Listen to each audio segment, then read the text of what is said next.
बताता रहूंगा, मैं तेरी सच्चाई पीढ़ी से पीढ़ी तक बताता रहूंगा, क्योंकि मैंने कहा तेरी करुणा सदा बनी रहेगी, तो स्वर्ग में अपनी सच्चाई को स्थिर रखेगा। तूने कहा मैंने अपने चुने हुए से वाचा बांधी है, मैंने अपने दास दाऊद से शपथ खाई है, मैं तेरे वंश को सदा स्थिर रखूंगा और तेरे राजगद्दी को पीढ़ी से पीढ़ी तक बनाए रखूंगा। हे यहोवा, स्वर्ग में तेरे अद्भुत काम की और पवित्रों की सभा में तेरी सच्चाई की प्रशंसा होगी, क्योंकि आकाश मंडल में यहोवा के तुल्य कौन ठहरेगा? बलवंतों के पुत्रों में से कौन है जिसके साथ यहोवा की उपमा दी जाएगी? परमेश्वर पवित्र लोगों की गोष्ठी में अत्यंत प्रतिष्ठा के योग्य और अपने चारों ओर सब रहने वालों से अधिक व्यय योग्य है। ये सेनाओं के परमेश्वर यहोवा, हे यहाँ तेरे तुल्य कौन सामर्थी है? तेरी सच्चाई तो तेरी चारों ओर है, समुद्र के दल को तू ही तोड़ता है, जब उसके तरंग उठते हैं तब तू उनको शांत कर देता है। तूने रहब को घात किए हुए के समान कुचल डाला और अपने शत्रुओं को अपने बाहुबल से तितर बितर किया। परमेश्वर अपने तुमके पढ़े सुने जाने को आशीष दे, आमीन। मेहरबानी से बैठ जाएं। प्रभु के नाम को धन्य कहते हैं, प्रभु के नाम की तारीफ स्तुति आराधना करते हैं। यहाँ हमने प्रभु के पवित्र वचन के अंदर देखा, इस वचन में बहुत सी बातें हैं, इससे वचन के अंदर बहुत सी बातें हैं, और इस वचन के अंतर्गत हम लास्ट की जो हमने बातें देखी है, जो 8वीं 9वीं 10वीं आयत को हम देखा है, वह किस बात को प्रकट करता है? परमेश्वर की सामर्थ के बारे में, परमेश्वर की अद्भुत सामर्थ के बारे में यहाँ आप देखते हैं। हमारा परमेश्वर सामर्थ से भरा परमेश्वर है, मेरा आपका परमेश्वर अद्भुत रीति से सामर्थ के अंदर कार्य करने वाला परमेश्वर है। इसकी 8वीं आयत के अंदर यहाँ पर लिखा गया कि हे सेनाओं के यहोवा, यहाँ तेरे तुल्य कौन सामर्थी है? परमेश्वर के बारे में लिखा है, उसके वचन में लिखा है उसके तुल्य कोई भी सामर्थ्य नहीं, यानी अद्भुत सामर्थ्य से भरा हुआ परमेश्वर है। उसकी 9वीं आयत के अंदर लिखा गया है परमेश्वर तूने क्या किया है? समुद्र के गर्व को तोड़ता है। परमेश्वर ने समुद्र के घमंड को तोड़ने के सामर्थ्य किसके पास है? आपके मेरे परमेश्वर के पास है। वो परमेश्वर समुद्र के घमंड को तोड़ता है, तरंग को शांत कर देता है। अगर हम तरंगों के बारे में नहीं, मैं आप इतना अधिक नहीं जानते, लेकिन जो लोग समुद्र किनारे रहते हैं वो इस बात को जानते हैं, जब समुद्र में तरंग उठती है, वो लहरें उठती है, क्या करती है? शहर के शहर को नाश करने की सामर्थ्य उसके अंदर होती है, बड़ी सामर्थ्य तरंगें होती है। लेकिन यहाँ पर वचन क्या कहता है? हमारा परमेश्वर उन तरंगों को भी शांत करने की सामर्थ्य रखता है। हालेलुया, अद्भुत हमारा परमेश्वर है। और फिर आगे लिखा है वो रहब को घात करता है। रहब का मतलब क्या? वहां पर आप देखेंगे, वहां पर स्टार लगा हुआ है, स्टार का लगा उसके नीचे अगर आप देखेंगे, रहब का मतलब है कि समुद्र के अंतर्गत जो है एक विशेष प्रकार का मानते कुछ समुद्र का देवता या कोई ऐसा देवता या कह सकते कोई ऐसा शख्स है जो क्या करता है? समुद्र के अंदर बड़े तूफान को लेकर आता है, विपत्ति को लेकर आता है, कष्ट को पैदा करता है। परमेश्वर कहता है उसको भी घात करने की सामर्थ्य परमेश्वर कहता है आपके मेरे परमेश्वर के पास है। हालेलुया, इतना महान परमेश्वर है, इतना सामर्थ्य परमेश्वर आपका और मेरा परमेश्वर है। और आपसे कहना चाहते खुदा के लोगों, मेरे और आपके पास ये सुअवसर है कि हम ऐसे परमेश्वर से इन दिनों में बात कर सकते हैं। हालेलुया, ऐसे परमेश्वर के साथ हम वार्तालाप कर सकते हैं, ऐसे परमेश्वर के साथ हम समय व्यतीत कर सकते हैं। आपसे कहना चाहते हैं हमें परमेश्वर के साथ जब आए, केवल इसीलिए ना आए, एक इस बात को सोचते ना ठीक है, कहा गया है, बोला गया है, पास्टर साहब ने कहा है, लोगों ने कहा है, सब ऐसे चल रहे करें, लेकिन हम इस बात को समझे हम किसके नजदीक आ रहे हैं, हम कर क्या रहे हैं। हम एक सामर्थ्य परमेश्वर के नजदीक आ रहे हैं, हम एक ऐसे परमेश्वर से बात कर रहे हैं जिसकी सामर्थ्य की तुलना किसी से नहीं की जा सकती। इसका मतलब ये प्यारे परमेश्वर के लोगों, जब हम किसी चीज के नजदीक जाते हैं, हम जिस भी चीज के नजदीक ज्यादा समय तक रहते हैं, वैसे ही हम क्या होते हैं? बनते चले जाते हैं। आपसे कहना चाहते हैं ये चीजें आपको मुझे प्रार्थना के अंदर क्या करेगी? प्यारे परमेश्वर के लोगों, एक प्रार्थना हमें परमेश्वर के सम्मुख उपस्थित ले जाकर के हमें उसके समान बदलने में मेरी आपकी मदद करती, सहायता करती है। आप इन दिनों के अंदर जब आप और मैं प्रार्थना कर रहे हैं आप यस आप कर रहे हैं, बहुत अच्छी बात है, करते चले जाएं। हम इन दिनों पिछले दिनों में हमने परमेश्वर वचनों से बहुत सी बातें प्रार्थना के दौरान देखी है, और हमने एक विशेष बात को हमने प्रार्थना के देखा, प्रार्थना से क्या कुछ होता है, प्रार्थना के अंदर क्या कुछ होता है। आज हम एक नए विषय पर बातचीत आपसे करेंगे प्यारे परमेश्वर लोगों कि आप प्रार्थना करें कैसे, हाउ टू प्रे। आपको मालूम है, आप प्रार्थना के सामर्थ्य को हमने देखा, हमने प्रार्थना दवाई को हमने सुना, प्रार्थना के बारे में हम कई बार देखते, लेकिन आज हमें समझना है मैं और आप प्रार्थना कैसे करें। आज बहुत से लोग हैं, बहुत से नए लोगों के संदेश सुनने की आवश्यकता है, बहुत से जो पुराने लोग हैं हमें प्रभु के संदेश सुनने की आवश्यकता है। हम प्रार्थना कैसे करें, हाउ टू प्रे। दुनिया के अंतर्गत कई लोग हैं जीवन के अंतर्गत बड़े लंबे समय तक कष्टों में बने रहते हैं। पहला कारण ये है वो कष्टों बने रहते हैं क्यों, क्या है, प्रार्थना नहीं करते हैं, प्रार्थना करते ही नहीं है, इसलिए कई लोग अपनी पत्नी बने रहते हैं। लेकिन कई लोग ऐसे हैं जीवन के अंतर्गत क्या है, वो प्रार्थना करना नहीं जानते हैं, उन्हें मालूम नहीं कैसे प्रार्थना करें। यूं कह सकते हैं गलत रीति से वो प्रार्थना करने के कारण से वो अपने आप में ये सोच तो रहे, क्या सोच रहे, मैं प्रार्थना कर रहा हूं, मैं प्रार्थना का जीवन जी रहा हूं, लेकिन कोई रिजल्ट नहीं आ रहा। रीजन, कारण यह है उन्हें मालूम नहीं प्रार्थना कैसे करें। इसलिए अगले दिनों के अंतर्गत इस बात के ऊपर हम विचार करेंगे, हमें प्रार्थना कैसे करनी है, कैसे हम प्रार्थना करें। कैसे प्रार्थना करने का मतलब कि हम ये देखेंगे कि अब किस रीति से परमेश्वर से हम बातचीत करें कि हमारी बातचीत का प्रतिफल हमें मिले, प्रत्युत्तर हमें मिले, हमें रिजल्ट मिले। आप क्या चाहते हैं, क्या 2 घंटे केवल बोल करके अपने आप को संतुष्ट करना चाहते हैं, या चाहते हैं कि परमेश्वर जो कुछ आपने बोला वो कार्य करे? क्या चाहते हैं, जो कुछ हम परमेश्वर से कह रहे हैं, जो कुछ हम परमेश्वर से मांग रहे हैं, जिस विषय को हम बातचीत करें, हमारे प्रार्थना को उत्तर आना चाहिए। और आपसे कहना चाहते हैं खुदा लोग, इसके लिए आपको मुझे हमें इस बात को देखना है प्रार्थना कैसे करें, how we have to pray. हमें प्रार्थना किस रीति से करना है, हम प्रभु के वचन में इस बात को समझना है प्यारे परमेश्वर के लोग। मुझे आपको पहले इस बात को समझना है, हम इन दिनों के अंदर प्रभु ने हमें नहीं मालूम 40 दिन में इन बातों को हम देख पाएंगे नहीं, क्योंकि हमारे बहुत से दूसरे भाई बहन भी प्रचार करते हैं, अलग अलग लोगों को मौका है। अगर आप में से कोई चाहता है, आपके लिए अवसर रहेगा, आप वचन प्रचार करें। लेकिन हम इन दिनों इस बात को देखेंगे कैसे प्रार्थना करें। सेकंड पॉइंट हम इस बात के अंदर देखेंगे कि हम जो प्रार्थना करें कैसे देर तक प्रार्थना करें, यानी कि लंबे टाइम तक प्रार्थना करें। और तीसरा पॉइंट के अंदर हम देखेंगे कैसे हम निरंतर प्रार्थना करें। जानते हैं परमेश्वर हमसे क्या चाहता है, बड़े मेहरबानी से वचन पहला थिस्सलुनीकियों उसका 5वां अध्याय की 17वीं आयत, पहला थिस्सलुनीकियों 5वां अध्याय की 17वीं आयत को पढ़िए। निरंतर प्रार्थना में लगे रहो। यानी परमेश्वर वो आपका मेरा लास्ट पॉइंट क्या है, हमें अपने प्रार्थना के इस स्तर पहुंचना है। कौन से स्तर पर, निरंतर प्रार्थना करने वाले स्तर को। हमें केवल यही हमें नहीं जानना है कि हम कैसे प्रार्थना करें, हमें केवल यहां तक ही नहीं पहुंचना है कि कैसे हम काफी देर तक प्रार्थना करें। मुझे आपको अपने आत्मिक जीवन में इस लेवल तक जाना है, निरंतर प्रार्थना करने के लिए प्यारे परमेश्वर को। इंग्लिश के अंदर लिखा गया है कंटिन्यूअसली, लगातार प्रार्थना करना हमें करना है। रोमियो की पत्री उसका 12वां अध्याय उसकी 12वीं आयत को आप निकालेंगे, वहां पर भी परमेश्वर हमसे इस बात को बताता है कि हमारा प्रार्थना का स्तर कहां, किस लेवल तक पहुंचना है। पढ़े मेहरबानी से, आशा में आनंदित रहो, क्लेश में स्थिर रहो, प्रार्थना में नित्य लगे रहो। हमारा ये इस लेवल तक हमें पहुंचना है। प्रार्थना का ये लास्ट कह सकते हैं बिंदु है। हमें ये पहले देखना है कैसे प्रार्थना करना है, फिर हमें देर तक प्रार्थना करना सीखना है। लंबी लंबी प्रार्थना, लंबे समय तक प्रार्थना करना, 2 घंटे की प्रार्थना, 3 घंटे की प्रार्थना, 5 घंटे की प्रार्थना। फिर मेरे आपके जीवन में एक समय आना चाहिए, एक पूरी रात हमें क्या करना है, प्रार्थना के अंदर बैठना है। कभी सप्ताह में ऐसा होएगा, कभी महीने का पहले महीने में होगा, फिर सप्ताह में होगा, फिर कई बार आपके में जब ऐसा आएगा हमें मालूम नहीं चलेगा कि हम कई सप्ताह में कई बार रातों रात प्रार्थना करेंगे। हालेलुया। और उसके बाद हमारा जो लास्ट लेवल है वो है निरंतर प्रार्थना करना, यानी कि 24 घंटे प्रार्थना में रहना।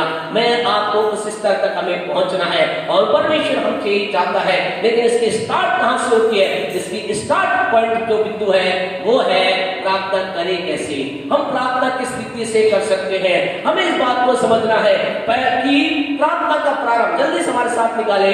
उत्पत्ति की पुस्तक उसका 4वां अध्याय, उत्पत्ति की पुस्तक उसका 4वां अध्याय उसकी 26वीं आयत को पढ़े, 26 वर्ष को पढ़े।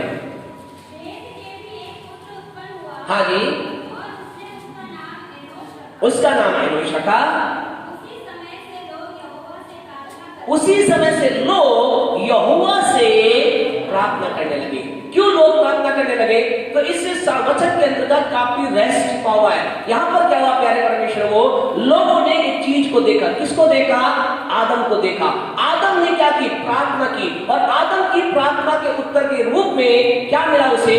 शेत नाम का बेटा मिला, जो किसकी जगह पर था? हाबिल के स्थान पर था। हाबिल कौन था? एक धर्मी जन। हाबिल कौन था? परमेश्वर की राह पे चलने वाला व्यक्ति। हाबिल कौन था? परमेश्वर से प्यार करने वाला व्यक्ति। लेकिन हाबिल को क्या किया गया? हाबिल को कैद के द्वारा घात किया गया। आदम को दुख लगा, उसने देखा मेरा एक धर्मी बेटा था, मेरा एक अच्छा बच्चा था, वो चला गया। उसके बाद आदम ने रुका नहीं, लेकिन आदम क्या करता रहा? प्रार्थना करता रहा। आदम प्रभु की उपस्थिति में गया। और क्यों? इसके ऊपर के वचनों को आप पढ़ोगे तो आपको पता चलेगा आदम ने क्या कहा। जब आदम को शेत मिला, उसने क्या कहा? परमेश्वर ने मुझे हाबिल के बदले ये शेत बेटा दिया है। क्या क्या उसने खुदा से विनती की, उसने परमेश्वर से प्रार्थना की और उसकी प्रार्थना उत्तर मिला। और यही प्रार्थना का कह सकते हैं काम खत्म नहीं हुआ। शेत ने भी क्या किया? एक प्रार्थना का जीवन जिया और उसने भी कुछ प्रार्थना विनती की। फिर एनोश नाम का बेटा वहां पर आया और लोगों ने जब देखा, क्या देखा? अरे ये परिवार क्या कर रहा है? ये परिवार प्रार्थना करता है। इस परिवार के अंदर प्रार्थना के द्वारा बड़े काम होते हैं, प्रार्थना को उत्तर मिलता है। और ऐसा लिखा है एनोश के बाद से कौन प्रार्थना करने लगे? क्या लिखा है? लोग प्रार्थना करने लगे। आपसे कहना चाहते खुदा के लोगों, क्या आपने अपनी प्रार्थना चालू की है? क्या आप प्रार्थना कर रहे हैं? अगर आपने परमेश्वर काम को, आपसे कहना हम प्रार्थना कई बार अपने काम से चालू नहीं करते, दूसरे लोगों के जीवन में कार्य को देखकर चलते हैं, के द्वारा करते हैं। आपसे कहना चाहते खुदा के लोगों, आज हमारे बीच में ऐसे बहुत से लोग बैठे हैं जिन्होंने प्रार्थना की, परमेश्वर के काम को आशीष दी। ऐसे बहुत से लोग बैठे हैं जब उन्होंने प्रार्थना की, निसंतान होते, प्रभु ने निसंतान दी। बहुत से लोग यहाँ पर ऐसे बैठे, उन्होंने प्रार्थना की, परमेश्वर ने उन्हें चंगाई दी। आइए हम उन लोगों को देखकर, और अगर प्रभु की बात से आप उत्साहित नहीं है, आइए उन लोगों को देखकर हम क्या करें? प्रार्थना प्रारंभ करें। हमें प्रार्थना करना है, मुझे प्रार्थना करना है। मैं आप प्रार्थना के बिना नहीं जी सकते। हमें प्रार्थना करना, बढ़ते चले जाना है। अब कैसे हमें प्रार्थना करना है? हम पुराने नियम से लेकर के नए नियम तक, उत्पत्ति से लेकर प्रकाशित वाक्य तक, हम उन लोगों के जीवन के बारे में देखेंगे, परमेश्वर के जनों ने कैसे प्रार्थना की। और फिर हम बाद में परमेश्वर ने क्या अनुग्रह से प्रभु की योजना को देखेंगे, यीशु ने कैसे प्रार्थना सिखाई। हम सारी बातें आज भी देखेंगे, चिंता नहीं करें। बोले पास्टर साहब छोड़ोगे कि छोड़ोगे? जल्दी छोड़ेंगे, चिंता मत कीजिए। आज हम देखेंगे पुराने नियम के अंतर्गत हम स्टार्ट करेंगे। आइए हम याकूब की प्रार्थना से देखें, उसने कैसे प्रार्थना की, वैसे ही आप में प्रार्थना कर सकते हैं। निकालें उत्पत्ति की पुस्तक, उसका 28, उत्पत्ति 28 निकाले मेहरबानी से। और वहां पर याकूब नाम का व्यक्ति अपने घर से भागा है, दूर जा रहा है, अब वो मन्नत मांग रहा है। हमें वहां मन्नत दिखाई देता है, लेकिन वो मन्नत क्या है? उसकी प्रार्थना उस मन्नत के रूप में दिखाई देती है। पढ़े 28 का 20 पढ़े। हाँ जी, हाँ जी, हाँ हाँ, हाँ जी, हाँ, यहोवा मेरा परमेश्वर ठहरेगा। अब यहाँ पर हम ये जो याकूब ने जो मन्नत मांगी, ये स्टार्ट की इसने प्रार्थना से। एक विशेष प्रार्थना यहाँ याकूब की। और याकूब ने जो प्रार्थना की, इसमें 3 पॉइंटों पर आज आपसे बात करेंगे। उसने पहले क्या कहा? बड़े द्वारा से याकूब ने मन्नत मांगी, क्या कहा? यदि परमेश्वर मेरे संग रहे। The first point of the prey, उसकी पहले जो प्रार्थना का निवेदन ये था, परमेश्वर तेरी उपस्थिति मेरे जीवन में होने पाए। परमेश्वर आप मेरे पास आइए, परमेश्वर अपनी उपस्थिति से मुझे भरिए। आज की रात आपसे कहना चाहते हैं, from where your prayer is starting, कहां से आपकी प्रार्थना प्रारंभ हो रही है, किस जगह से आप प्रार्थना प्रारंभ कर रहे हैं। कई लोग आज प्रार्थना प्रारंभ करते हैं, परमेश्वर मुझे ये चीज दे दीजिए, परमेश्वर मेरे जीवन में काम कर दीजिए। लेकिन याकूब की प्रार्थना हम सीख सकते हैं, उसका फर्स्ट पॉइंट क्या था? उसका फर्स्ट पॉइंट ये था, परमेश्वर आप मेरे साथ रहिए, परमेश्वर अपनी उपस्थिति को मेरे साथ बनाए रखिए। आपसे कहना चाहता, आपको मुझे भी मेरे आपके जीवन में पहली प्रायोरिटी हमारी होनी चाहिए। हमारी प्रार्थना का पहला वर्ड ये होना चाहिए, परमेश्वर परमेश्वर तेरी उपस्थिति मेरे साथ बनी रहे, प्रभु अपनी उपस्थिति मेरे ऊपर भेजे, प्रभु अपनी उपस्थिति से मुझे भर दीजिए, परमेश्वर अपनी आपकी उपस्थिति मेरे जीवन में आने पाए।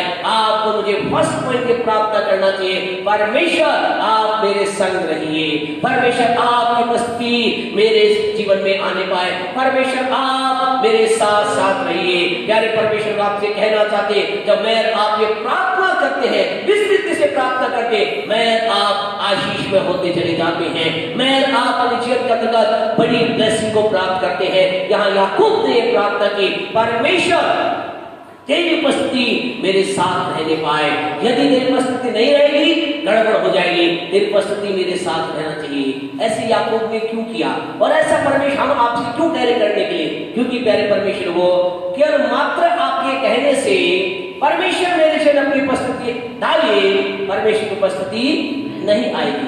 लेकिन जो ही आप ये प्रार्थना करेंगे, आपके जीवन के अंदर कुछ, मेरे जीवन के अंदर कुछ उथल पुथल होना प्रारंभ हो जाएगी, कुछ अद्भुत चीज होना प्रारंभ हो जाएगी, कुछ ऐसी चीज होना प्रारंभ हो जाएगी जिसकी हम अपेक्षा नहीं करते। क्योंकि परमेश्वर की उपस्थिति इजीली हमारे जीवन में नहीं आती, परमेश्वर की उपस्थिति आसानी से हमारे जीवन में नहीं आती।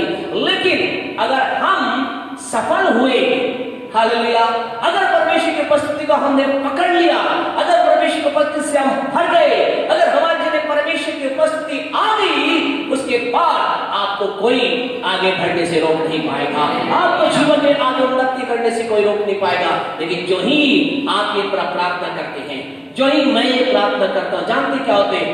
या तो बाहर से या अंदर से या वचन से एक आवाज हमारे अंदर आने लग जाती है, एक वॉइस हम सारे दिन से बात करने लग जाती है, एक चीज हमारे अंदर आने लग जाती है। और जानते वो क्या बोलती है? पढ़े वो क्या आवाज आती है? दूसरा कुरिन्थियों उसका 6वां अध्याय उसकी 16वीं आयत को पढ़े। दूसरा कुरिन्थियों उसका 6वां अध्याय उसकी 16वें वचन को पढ़े।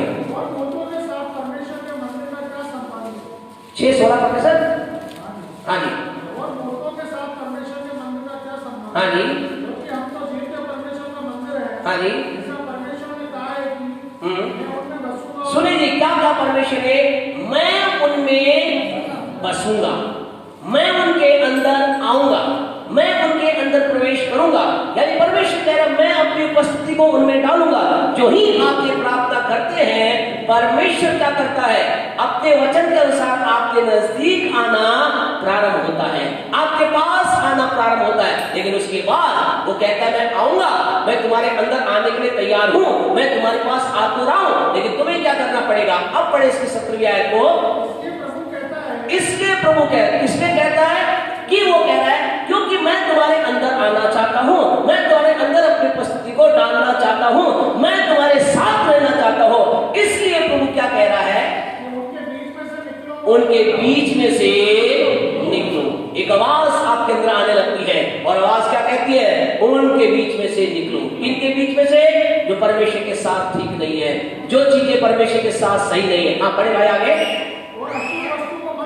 अशुद्ध वस्तुओं को मत छुओ, तब मैं तुम्हें ग्रहण करूंगा। आज की शाम प्यारे परमेश्वर आपसे कहना चाहते हैं, जो ही आप अपने आप को परमेश्वर के सम्मुख लेकर के आते हैं, जो ही आप एक प्रार्थना करते हैं, जो ही आप ये याकूब के समान कहते हैं परमेश्वर तेरी उपस्थिति मेरे जीवन में आए, आपके अंदर क्या होता है? वो चीजें ऑटोमेटिक अलग होने लग जाती है, या आपके अंदर से एक आवाज आने लगती है, यहाँ से हटो, यहाँ से अलग हो, यहाँ से दूर हो, अपने आप को अशुद्ध चीजों से दूर करो, अपने आप को गलत चीजों से दूर करो, अपने आप को गलत बिजनेस से दूर करो, अपने आप को गलत लोगों से दूर करो, अपने आप को गलत संगति से दूर करो। और प्यारे परमेश्वर जो ही हम फॉलो करते हैं, हमारे अंदर उसकी आवाज जो उसने कहा है, वो उपस्थिति हमारे अंदर गहराई से उतर जाती है, वो उपस्थिति हमारे पास राज करने लग जाती है। लेकिन कई लोग जीवन के अंदर समस्या ये है, वो ये प्रार्थना तो करते हैं, लेकिन जो ही ये प्रार्थना करने वाली हलचल जब होती है, वो रुक जाते हैं। वो कहते हैं ये क्या हो रहा है? ये खुदा मुझे कैसे अलग कर रहा है? ये खुदा मुझे कैसे पाप की बातों से मेरी निगाह फिरती चली जा रही है? ये मुझे कैसे परमेश्वर इन लोगों से दूर कर रहा है? हमें तो उसे फॉलो करें। याकूब के जीवन में क्या था? याकूब ने जब ये प्रार्थना की, उसके जीवन के अंदर ये सारी बातें हुई। याकूब कौन था? धोखा देने वाला। किसे धोखा दिया उसने?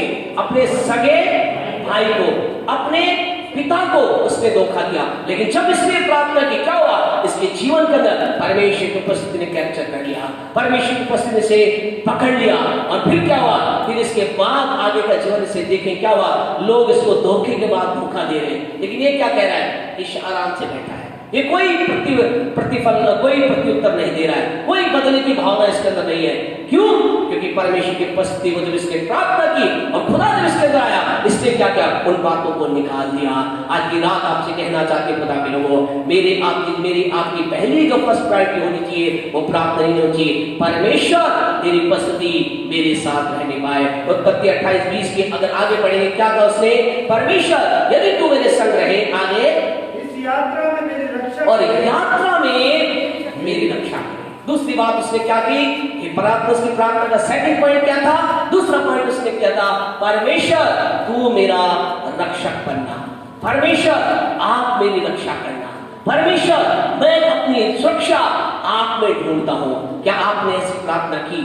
क्या मैंने ऐसी प्रार्थना की? क्या हम ऐसी प्रार्थना कर रहे हैं? प्यारे परमेश्वर, कई बार ऐसा होता है, हम फर्स्ट पॉइंट को तो निभाते हैं, हम कई बार कहते हैं परमेश्वर तो मेरे साथ रहना, परमेश्वर तेरी उपस्थिति मेरे जीवन में आना, लेकिन जब जीवन में आगे बढ़ते हैं, जब आंधी तूफान आते हैं, कष्ट आती है, परेशानी आती है, तो जानते कई लोग क्या करते हैं, कई लोग ये करते हैं, उन लोगों से रिक्वेस्ट करना प्रारंभ करते हैं, उन लोगों से विनती करना प्रारंभ करते हैं, वो लोगों से कहते हैं ओ हम हमारे पर हमला मत कीजिए, हमारे पर ये काम मत कीजिए, हमारे लिए इस काम को मत रोकिए, हमारी इस फाइल को आगे जाने से मत रोकिए। उन लोगों से विनती करने लग जाते हैं, वो अपनी सुरक्षा अपनी मदद कहां ढूंढते हैं, लोगों में ढूंढते हैं। लेकिन आपसे कहना चाहते हैं हमारी दूसरी प्रार्थना ये होनी चाहिए, परमेश्वर तू मेरी रक्षा कर। आज बहुत से लोग हैं जो उनके जीवन के अंतर्गत वो चाहते तो है परमेश्वर के साथ रहे, वो ये प्रार्थना तो करते प्रभु मेरे साथ रहे, लेकिन जब जीवन की कठिनाई जो उनके सामने आती है तो क्या करते हैं, मदद के लिए परमेश्वर की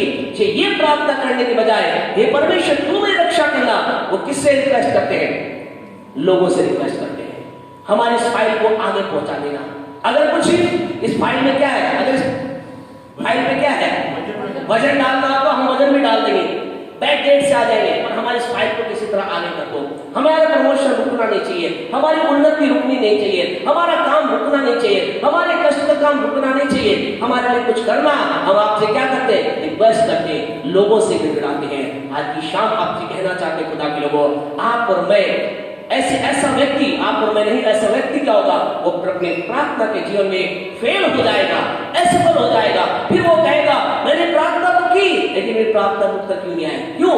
क्योंकि उसने ये प्रार्थना नहीं की, परमेश्वर तू मेरी रक्षा करना, प्रभु तू मेरा रक्षक बनना, परमेश्वर तू मेरा मददगार होना, परमेश्वर मेरी भक्ति बड़ी है, परमेश्वर मेरी समस्या बड़ी है। कई लोगों की गवाही है, उनके लोगों के जीवन के अंदर गवाही कहते हैं जब हमारे जीवन में अप्रोच की बात आई तो लोगों ने कहा कैसे काम हुआ, हमने कहा हमारी अप्रोच कुछ अलग है, हमारी अप्रोच दुनिया की नहीं, हाई अप्रोच से हम बात करते हैं। आपसे कहना आपकी मेरी गवाही यही होने पाए, आपकी मेरी प्रार्थना ये होने पाए, हमारी अप्रोच बड़ी है, हमारा सहायक बड़ा है, हम जिससे विनती करते हैं उससे हमने कहा है, हमने केवल इतना ही नहीं कहा तो हमारे साथ रहना, लेकिन हमने उससे प्रार्थना कक्ष में कहा है, क्या कहा है, हमने इस प्रार्थना कक्ष में कहा है हे परमेश्वर तो मेरी रक्षा करना, इन दुष्ट लोगों से भी रक्षा करना, इन गलत लोगों से भी रक्षा करना, इन विश्वस्त घोरों से भी रक्षा करना, इन गलत लोगों से। आज ऑफिस के अंदर मैं आप संसार के अंदर ज्यादा, आप हमसे ज्यादा संसार में रहते, आप जानते हैं आज बढ़ोतरी के लिए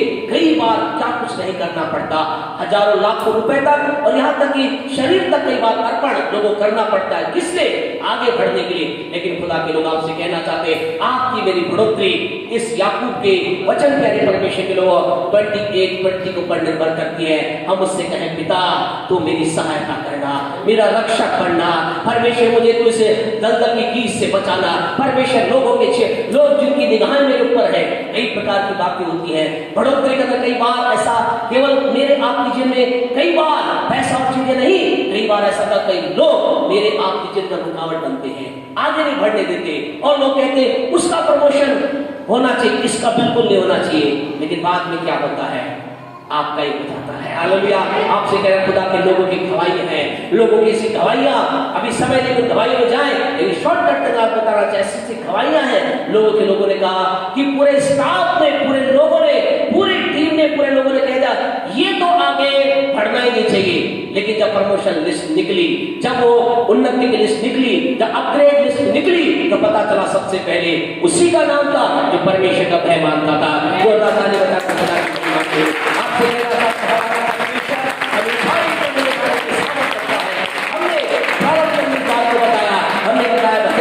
को बार-बार आप पढ़े।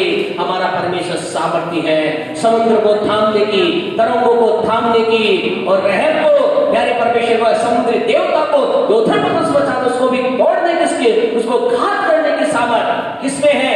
आपके मेरे परमेश्वर में है। लेकिन वो परमेश्वर काम कैसे करता है, उसके लिए हमें सेकंड पॉइंट हमें निभाना पड़ेगा। अब उससे कहना पड़ेगा ये परमेश्वर मेरी रक्षा कर, मेरी रक्षा कर। थर्ड पॉइंट उसने क्या प्रार्थना की? बढ़े आगे। और मुझे तू खाने के लिए रोटी और पहनने के लिए कपड़ा। तीसरी उसने विनती क्या की? उसने तीसरी विनती की, परमेश्वर तू मुझे खाने और पीने के लिए तू मेरी मदद करना।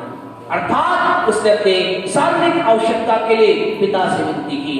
आज बहुत से लोग हैं, वो क्या कहते हैं? वो कहते हैं प्रभु से आत्मिक बात मांगो, परमेश्वर के से वरदान मांगो, परमेश्वर से तमाम प्रकार की स्वर्गीय चीजें मांगो, संसार की चीजें नहीं मांगना। लेकिन आपसे कहना चाहते खुदा के लोग, यही नहीं, हम बाद में आने वाले समय के अंदर यीशु ने जब अपने प्रार्थना चेलों को कहा कि जब तुम प्रार्थना करो तो इस रीति से प्रार्थना करो, तो उसमें क्या कहा गया? इसने क्या कहा कि हमारी दिन भर की रोटी आज दे। भाई रोटी दे, ऐसा कहा नहीं, ऐसा नहीं कहा कि नहीं प्रभु केवल हमें वरदान दे, क्षमा कर रोटी की चिंता हम खुद कर लेंगे। नहीं, क्या कहा यीशु ने? प्रार्थना का समय कहा कि जब तुम प्रार्थना करते हैं प्रार्थना जरूर करना। आज आपसे कहना चाहते हैं आपका मेरा परमेश्वर अद्भुत परमेश्वर है। वो केवल हमारी आत्मा तक ही सीमित नहीं है, वो हमारे शरीर को भी अच्छा खिलाना चाहता है। प्रभु के वचन के अंदर ऐसा लिखा गया है, वो अपने लोगों को कैसे प्राप्त करता है? चिकने चिकने पदार्थ से तृप्त करता है।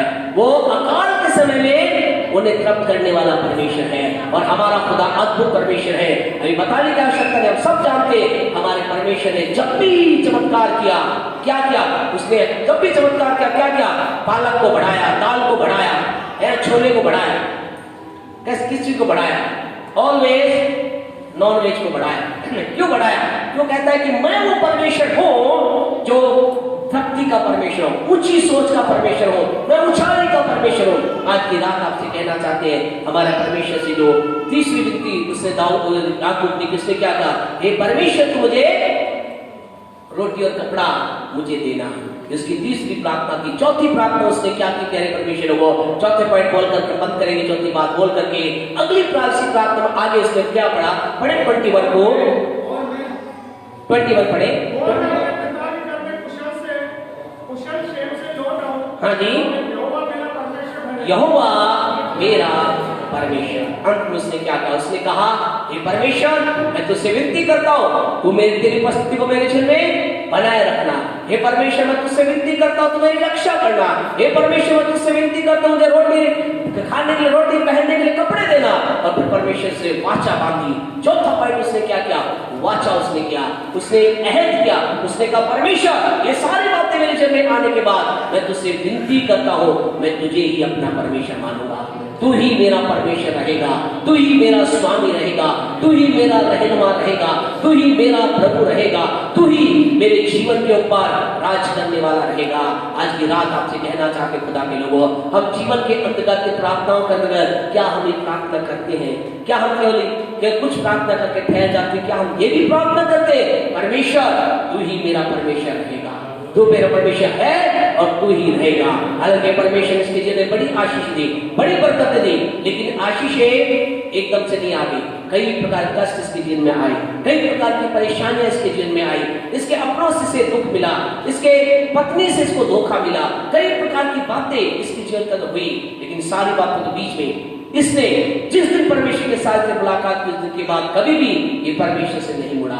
इसने कहा तू ही मेरा परमेश्वर है।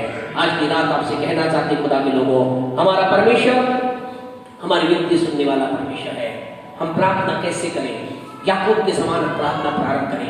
हम आने वाले दिनों तक और भी लोगों की प्रार्थना के बारे में क्या उन्होंने प्रार्थना की। आज सवाल ये है, क्या आप अपनी प्रार्थना के अंदर, क्या हम अपनी प्रार्थना करने कहते हैं हे परमेश्वर तेरी उपस्थिति मेरे जीवन में आने पाए? क्या हमने प्रार्थना की है? यदि की है प्रेज़ करो, यदि आपने प्रार्थना की है, पिता आपको आशीष दे। नहीं की है, आज से प्रार्थना करा। आज जब आप प्रार्थना कक्ष में आज जाते हैं, कल आप प्रार्थना कक्ष में जाते हैं, आप एक प्रार्थना करें, विनती करें, परमेश्वर तेरी उपस्थिति मेरे जीवन में आने पाए। सेकंड रूप से आप मुझसे कहें, हे परमेश्वर तू मेरी रक्षा करना, मेरा रक्षक बनना। आपसे कहना चाहते हैं, आपकी प्रार्थना आपको बड़ी बड़ी चीजों से बचाएगी। आपसे एक बार की ये प्रार्थना आपको बड़े बड़े संकट से बचाएगी। आपको तीसरी प्रार्थना करना, परमेश्वर मेरे रोटी मेरे कपड़े का तो प्रबंध करना। वो हमारा यहोवा यीरे प्रबंध करने वाला परमेश्वर है, वो प्रबंध करेगा। चिंता ना करें, जब आपने प्रार्थना कर ली उसके पश्चात आप चिंता ना करें, वो आपके लिए अद्भुत प्रबंध करेगा। और आखिरी में आपको एक अहद के रूप में, प्रार्थना का अंत के रूप में कहना है, परमेश्वर मैं अपनी प्रार्थना में तुझे कहना चाहता हूं, ही मेरा परमेश्वर है। आइए अपनी आंखों को बंद करें। Praise Jesus, hallelujah, worship Lord Jesus. धन्यवाद ईश्वर, वो हमारा प्रभु, हमारा स्वामी है, वो हमारी प्रार्थना को सुनने के लिए तैयार है, वो उत्तर देने वाला परमेश्वर है। जब भैया आप ये प्रार्थना करेंगे, आपकी उपस्थिति को महसूस करेंगे। जो ही इसकी उपस्थिति आपके पास आएगी, आपसे कहना चाहते खुदा के लोगों, जो ही उसकी उपस्थिति आपके जीवन में आएगी, एक खलबली आपके जीवन में बचेगी, एक तूफान आपके जीवन में आएगा, एक आवाज आपके जीवन में आएगी। वो आवाज अगर आप उसकी नहीं मानेंगे, वो आवाज आपको परेशान कर सकती है। यदि मानेंगे आप आगे बढ़ेंगे। याकूब ने इस आवाज को माना।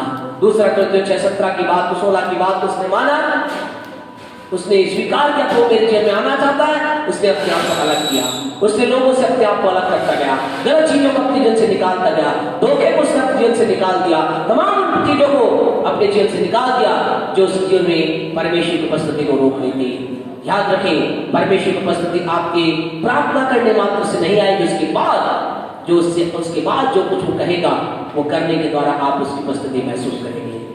और जो ही उसकी उपस्थिति आएगी, आपके जीवन के अंदर बदलाव की सामर्थ्य महसूस करेंगे। प्रभु आपको आशीष बरकत दे। दुआ करें। Thank you father, worship Lord Jesus. परमेश्वर हमें आशीष देने के लिए तैयार है। यदि आप चाहते हैं कि परमेश्वर की उपस्थिति आपके लिए राज करे, आप चाहते हैं प्रभु आपकी सुरक्षा बने, वो आपके लिए भोजन रोटी का भोजन का प्रबंध करे, वो परमेश्वर आपके जीवन के अंदर का परमेश्वर बनाए रखना चाहते हैं। आप चाहते हैं, हाँ मैं ऐसा चाहता हूँ, चाहती हूँ, मेरे लिए आप प्रार्थना कीजिए। अपने हाथ को खड़ा कर सकते हैं या आपके मन के अंदर जब प्रार्थना करके आप कर सकते हैं। हम इस बार प्रार्थना करने जा रहे हैं। हमारे महान और जीवित अनुग्रह का सामर्थ्य प्यारे पिता, हम प्रवेश के नाम से अपने पास आए अच्छे समय के लिए आपका धन्यवाद देते हैं। हमारे राजपाल सिमरन के पिता परिवार के लिए जिन्हें अच्छा लगा, तेरी महिमा भी अपने परमेश्वर समय को दे सके, तेरे नाम में इस सभा को रखवा सके। हम इस तमाम लोगों के लिए, भाई के लिए, बहन के लिए, छोटे के लिए, बड़े के लिए प्रार्थना करते जो ये कह रहा है, परमेश्वर तेरी उपस्थिति मुझे चाहिए। प्रभु आज इसके जीवन में तेरी उपस्थिति गहरी हो जाए, आपकी सामर्थ्य उपस्थिति गहरी हो जाए।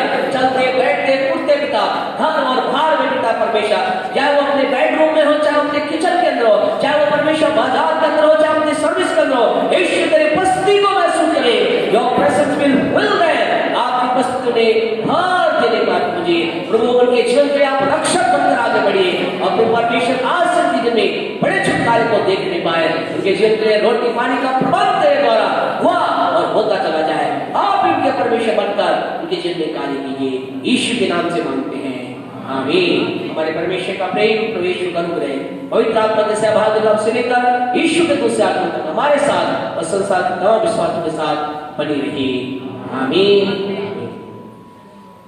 इस दौरान आप सबको